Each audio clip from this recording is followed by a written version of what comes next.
Hello everyone. तर अष्टमीला मी गेले होते देवीची ओटी भरायला. तिथेच होतं हनुमानजीचं मंदिर, तिथे पण दर्शन घेतले. त्यानंतर मी घरी आले. येतानाच मी भाजी भाकर आणि पुलाव घेऊन आले होते, कारण खूप वेळ झाला होता आणि कधी जाणार कधी बनवणार. सो आज मी हे घेऊन आली होती जेवायला. छान होतं जेवण. थोडं रेस्ट केलं आणि त्यानंतर म्हटलं चला जेवणाची तयारी करावी. तर आज जेवणामध्ये मी खीर बनवते आहे आणि वांग्याची भरलेली भाजी. कुकरला चणे उकडायला लावले आहेत. कोणाकोणाची अशी सवय आहे जेवण बनवताना किचन क्लीन करायचं. मला अजिबात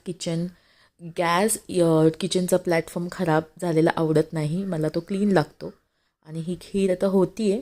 भाजी तयार झालेली आहे आणि मुली पण यायला सुरुवात होईल. 6 वाजता बोलवलं आहे.